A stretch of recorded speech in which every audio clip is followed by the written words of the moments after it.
Have your point and shoot film camera photos ever turned out blurry, underexposed, or sometimes just kind of boring? That has happened to me a lot. And that is until I found this cheat code, which makes point and shoot film cameras way more reliable. One film stock, one setting, and all of a sudden, your little point and shoot camera becomes infinitely more reliable and usable. And that is shooting HP5 at 1600 ISO in my point and shoot film cameras. And we'll even talk about how this junker $5 thrift store camera actually has taken some of my favorite photos ever. Point and shoot cameras are tricky because they have slow lenses, they have very limited metering, and they have very limited amount of manual control. This is a way of making that manual control a bit more adaptable to your own shooting scenarios, and it opens up that slow lens to be a faster lens, the slower shutters to be faster shutters. A camera with a faster shutter speed will basically mean fewer blurry photos. So here's some real-world examples of how this camera can perform. Any sharp street shot taken with a fast shutter speed. Overcast days promote really nice balance in contrast. Using this indoors and with low light often means that the flash won't go and it still retains detail. It makes this camera usable at night, and the grain and contrast kind of create mood. In my mind, it changes something like a point and shoot camera from being akin to a disposable camera to actually making it a really, really usable camera. So all of a sudden you've unlocked being able to use really high quality imagery with a form factor that is just so convenient.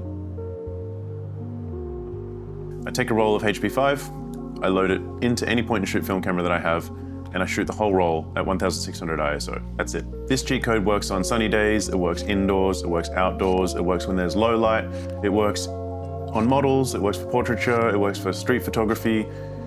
In my mind, it is a true cheat code. So why is this a cheat code? So the first reason is that it increases the shutter speed of the camera. How does it do that? Well, most of these cheaper point and shoot cameras have a very slow minimum f-stop, which means when the camera is at its fastest setting, it still needs quite a lot of light to get in. When we trick this and we tell the camera that it's using 1600 ISO film, it lets in less light. And that's beneficial to us because it means that the shutter is open for less amount of time, which means that your images are less likely to be blurry. This is really great because it works in low light scenarios really well. You can shoot concerts, you can shoot indoors, but it also works outside too. Another little hack here is that it makes really flat lighting seem appealing in my opinion. And if you're out in the middle of the day, then your shadow is going to be really dark and your highlight's going to be really bright, which is a look that I like. But also, on the contrary, if you're shooting in an overcast day, the contrast curve between shadow and light is actually really flattering. But I think that overcast photos and soft lighting photos using this method actually come out much, much nicer than using this film stock at its box speed. Another reason I love this hack is because HP5 pushes beautifully. So what happens when HP5 is developed for 1600 ISO? Well, what we're doing is we're pushing this film 2 stops. 1 stop would be a 400 speed film to 800 speed. 2 stops would be an 800 speed film to 1600 speed. And that's what we're doing. So the reason that I choose this film is because it pushes beautifully. But what you get when you push it is you get blacker blacks in the shadows and you get whiter whites in the highlights. And for me, that's a look I really like. It's a high contrast image. Pushing film also increases grain, which is something that I really like. And let's face it, most people are viewing images on things like this, which are pretty small. But that being said, I also really like making prints with this, and I think it's just a really good all-round versatile film recipe for point and shoot cameras and for my regular film cameras as well.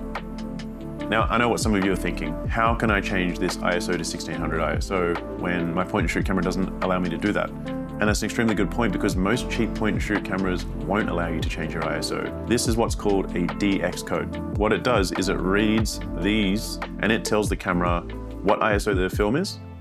So I'll show you here how to make your own DX code. The way that it works is these metal pins, they read this barcode. So these numbers here will either have a positive or a negative connection to a terminal. And across here, there's 1, 2, 3, 4, 5, 6 different options for a terminal. Now currently, this reads on, off, on, off. The way that we want to do it is we want to make it on, off, on, so change that black one to on, off. And basically, the only change that has to happen here is we need to change this black square here to a silver square. So we take a razor blade, or a knife, whatever you want, take our blade, and we start scraping sideways.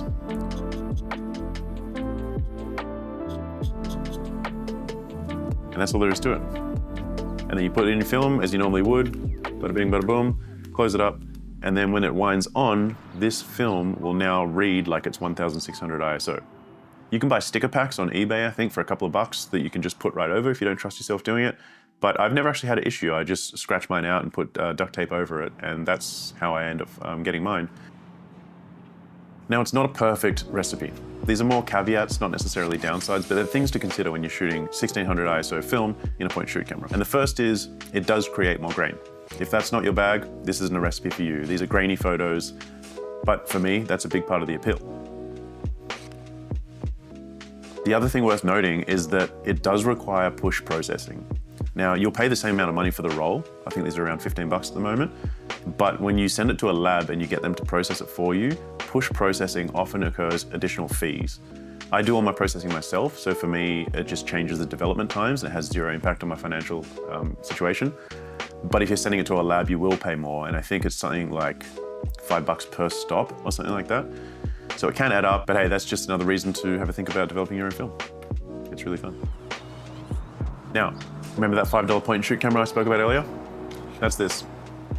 And I call this my hot potato cam. The reason for that is I take this to the film sets that I work on, and on the back here it says, take a photo, pass it on.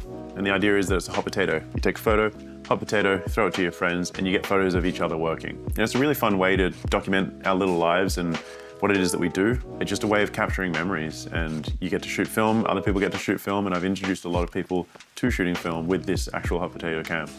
But I think most importantly, examples of these images are not to brag about my own photography and show how good I am as a photographer, but it shows how good this cheat code is, this recipe is, whatever you want to call it, this HP5 at 1600, it kind of proves that anyone can take really good photos using this method. So I wanted to keep this short, I wanted to keep it simple. HP5, shot at 1600 ISO, is the closest thing I've ever felt to an actual real cheat code for photography. I think people are often looking for quick solutions on how to do things better and quicker and cheaper and not really put in the hard work. And I think for the most part, they're not real. And I think that you sort of have to do your own research and put in the time, put in the hours. But I used to get kind of a third of my roll was usable, but now since I've been using this method, especially for point-and-shoot cameras, almost every shot in my rolls are usable, and that's really special because film is great, film is really fun to do and it's beautiful, but it's expensive. And at the end of the day, if you're shooting more good shots per roll, you're gonna wanna shoot more film. And I think that's a good thing all around. So thanks for listening to me. Hopefully you can try this as well. And yeah, it's something that I think everyone should try. HP5 at 1600 ISO, push 2 stops. The best point-and-shoot camera cheat code. Thanks for watching, everyone. See you on the next one.